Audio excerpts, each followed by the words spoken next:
Aso de wasin no fue nende ka je fidion aso dagbe inu mi.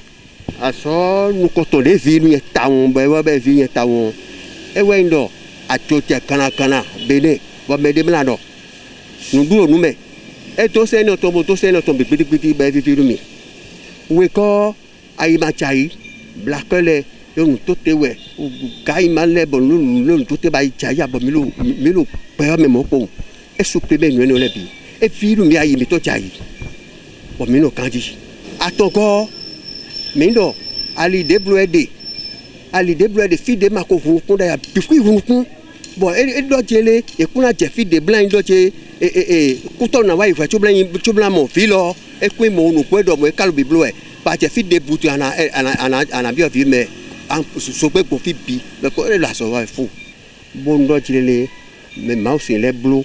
bena mo teze mata duo mina no kudo to ka bena mo teze mata du ba so de po bena wa me bo bele na ti ale to je na blo mi bo mina mo me ba do ti ni le du teze mata ko to civil o me ka je vilu pere de pole me o aso de wa de je no mo me bi o zero bi bi o to mi tan me gbe no do mi kana bo ipon mi ko ju va bo ipon ni o to mi tan na le e ahun ku to ni le e te no zone o e we njan do town occasion e dimbo mo mi dimbo mi jona do et nous avons tout ça dans le couteau politique. Quand nous voisins assortis du mouvement d'Agbi, on me dit non bon couteau nous glais, mando to régler to ville. Bon nous devons direว่าto ville na fond couteau du to mando couteau yen nous devons direว่าnon ça c'est peu bon wa. Donc il y a bien talent de dire une taxation les saint au monde. Matériel politique de me mettre le coloniser c'est vous tombeau. Nous devons dominer wa ni wa to bon nous travail so. Il y a non pas qui goton. Mano Talon bleu le woni me mode to mi ton ci diane mo na he gbone ni kuto pombo do asoton ni vacante buru wa mais là no country yelo jere no ba mais tes yo sa kale no yo fide na we bonange do fine am bloc logique moi mo yelo egba no mais tes kale we egba jo me na titi lo jere egba kale che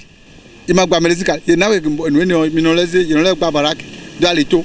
mo luwe nu baba le po no ko mo ko ne ye fata